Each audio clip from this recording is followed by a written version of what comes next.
Before we start, if you have Philips Hue lights, sync them to your screen now. The blue your room turns while you shadow is not just a background, it is part of how this works. Your brain retains more under blue light, so let the room work with you, not against you. Now, let's begin.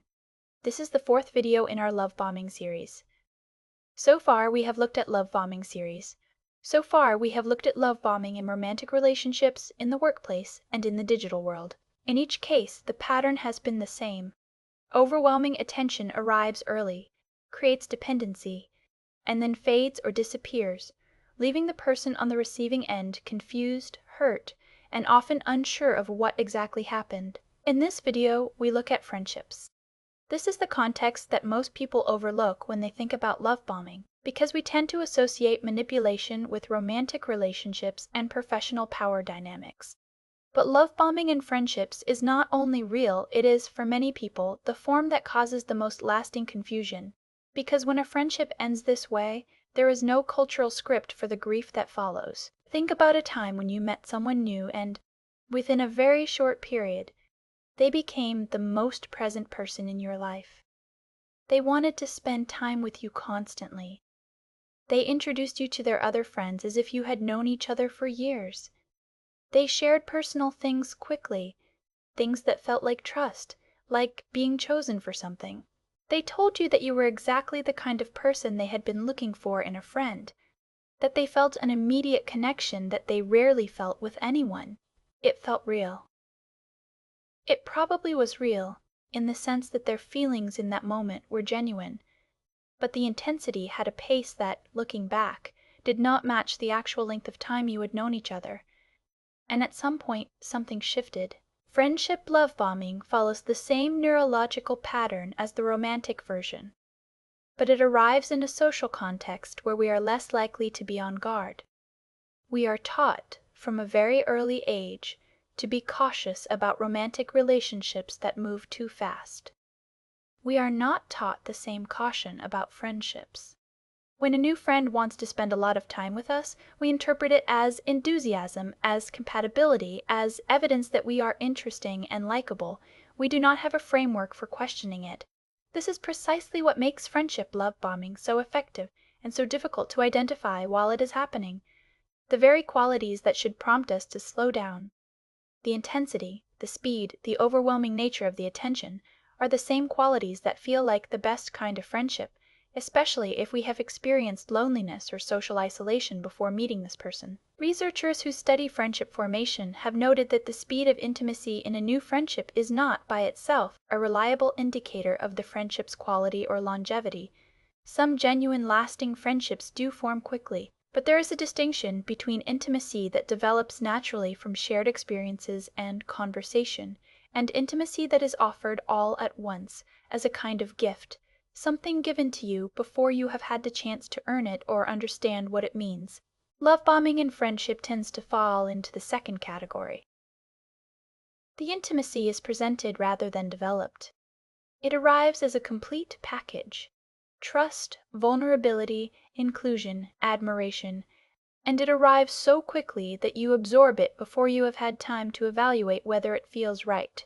There are several different reasons why people love bomb in friendships, and understanding them can make the experience feel less personal, even when it is directed entirely at you. Some people do it because they are lonely and they have learned that intensity is the fastest way to create connection. They are not calculating or manipulative in any deliberate sense. They genuinely want a close friend, and they have developed a pattern of offering everything immediately because waiting feels unbearable. The problem is that this pattern tends to select for people who are either easily overwhelmed or who reciprocate the intensity, and neither of those dynamics tends to produce stable, lasting friendships. Others do it because they need something specific from you: your social connections, your skills, your support during a difficult period in their life. The attention they give you is real, but it is also instrumental. They are, without always knowing it, creating the conditions under which you will feel obligated to help them when they need it. And some people do it as part of a broader pattern of relating that extends across all of their relationships, one that cycles between idealization and disappointment, between overwhelming closeness and sudden distance. For these people, the love bombing is not targeted at you specifically. It is simply what the beginning of a relationship looks like for them. Every time, with everyone. The ending of a friendship that began with love bombing is particularly disorienting because it often does not look like an ending at all. There is rarely a conversation. There is rarely a clear moment of rupture. Instead, the person becomes gradually less available. They respond more slowly. They cancel plans with increasing frequency.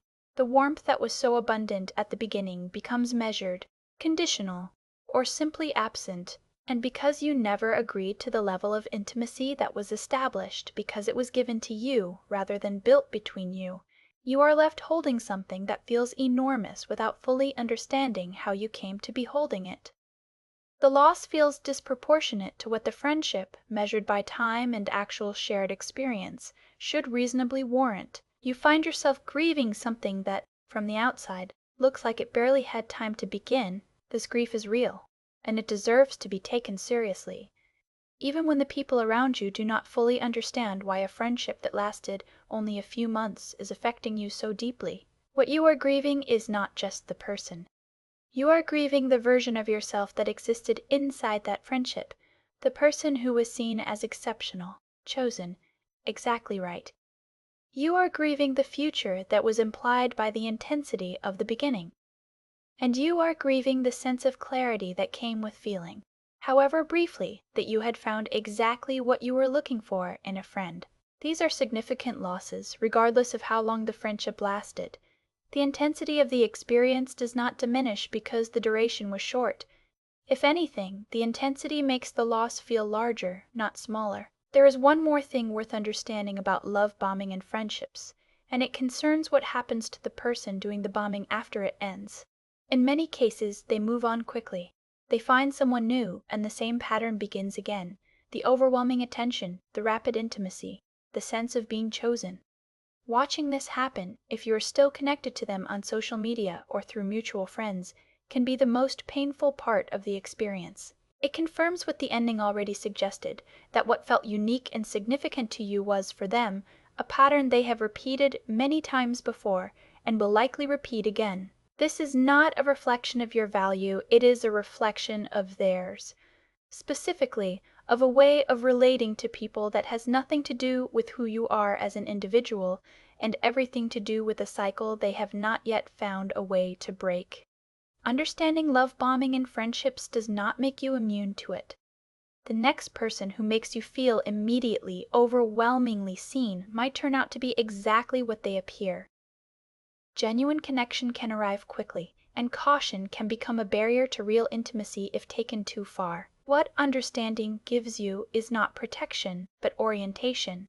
It gives you the ability to notice the pace of a new friendship, and to ask yourself quietly and without judgment whether the intimacy being offered matches the time and experience you have actually shared. Not to reject it, but to receive it carefully, and to let it develop at a speed that allows you to know over time whether what you are building is real. That is the end of today's shadowing session. If this series is helping you, subscribe and turn on notifications. New videos are always on the way, and the next one in this series is already waiting.